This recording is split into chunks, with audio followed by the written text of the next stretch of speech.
Give Lowry the credit for the charge and then the three to get this building standing for a couple of minutes there, because it was beautiful to watch. 15 points, 6 rebounds, 6 assists for Kyle Lowry, and he did it efficiently, 5 of 8. And Israel Gutierrez standing by after this Raptors win. Kawhi, it's just your second game in this uniform, in this building, but describe this feeling after this win. It was a good win for us coming down the stretch. We needed that because our offense was kind of stagnant during the game. So in the fourth quarter, we ran some sets. Kyle did a great job of slowing down the offense, and we got stops on the defensive end. You got the offense going, starting in that third quarter, really getting aggressive there. What got you loose in the third quarter? My teammates motivated me to keep going, starting with Kyle. He's doing a great job of just, letting me be comfortable on the floor and just playing the game. You've also got great contributions from Serge tonight, from Danny Green, and from Kyle, as you mentioned, on the defensive end. What do you think about their performance? It was great. It was all a unit out there tonight. We was on the string on the defensive end. We got some stuff to work on with those defensive rebounds, but it's only the second game. We got to keep building.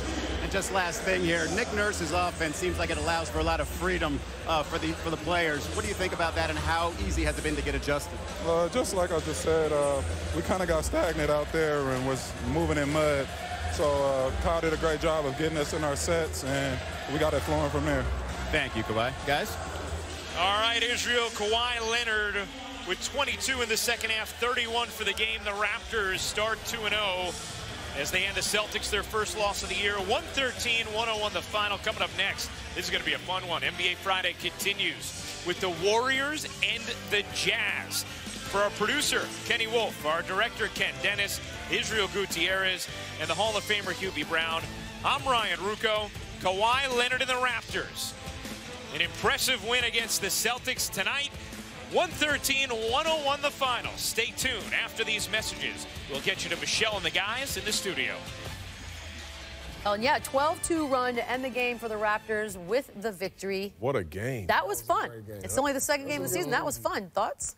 I mean, I knew it would be a good game. We talked about it, but we can never underestimate the fact that they added 2 NBA champions. And you look at that play where they blocked the shot, where they both actually blocked that shot, just the urgency to know that this is a big play of the game. We can't stop playing. That's going to be a really big deal for this team. Let me tell you the big difference with this Toronto team. Kawhi, obviously, yes, with the trade, but he does bring leadership. This is a guy that these guys really look up to. This is a guy that if he says anything, when he says something, they're going to listen. He's a champion, like you said, along with Danny Green. That's key in your locker room because you help them prepare like champions.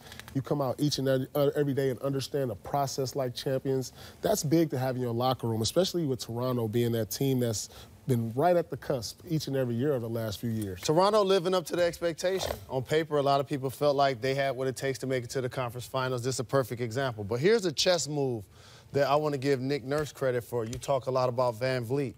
So when you put him in the game with Kyle Lowry, for the Boston Celtics, they go Kyrie and Rozier. They take Jaylen Brown out of the game. Take a guy off the floor. And so that, I think, is going to be a key for Boston, finding out who's going to be their finishing lineup because these teams really match up well. Serge can play against Al Horford down low, and then you have Kawhi against Tatum up front. So this Toronto team is legitimate. I love that you said this already tonight. As I said, second game. And you said whoever has home court advantage is going to win. We have already looked ahead. That's what it comes down to. Yeah, it's going to come down to home court. They're so evenly matched. I mean, you talk about from the starters to the bench play. The biggest difference is, I think, the home court advantage, absolutely. If either one of these teams gets home court advantage, that's the team that's going to advance. How about Kawhi, though? Well, people forgot. How about Kawhi and his repertoire tonight? Yes. I mean, I don't know if anybody out there watched my court vision in NBA Countdown. Clip it. But we're seeing it again right here. He's scoring from all over the floor. His kill zone, the mid-post area. Way to beast him right there. Bully ball. I mean, the best player was the best spots. player on the court tonight. He gets to his spots. I'm just happy to see him back. But it's early, you guys. These two teams are going to be different teams. It ain't only for these two guys. How about this? You know, Kyrie is going to he's going to get a rhythm. You got to say, he had surgery. He's going to be that superstar that you saw Kawhi be tonight in the fourth quarter, a guy who can take over. Absolutely. He's got to get his rhythm back, though. As you can see, in the first game, he missed a lot of threes. He missed a lot of shots that he normally makes.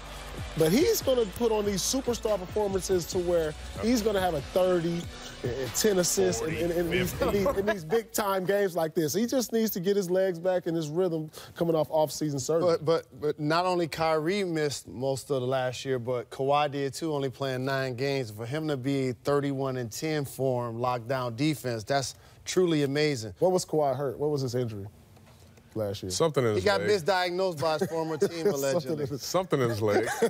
But it is, we do all suffer from short memory sometimes, and I think there are probably a lot of people with him having only played the 9 games last season forgot just how great he is. Some of us up here forgot. Yeah, some of us did forget. But what was his injury, though? But I want to say something about your Kyrie point.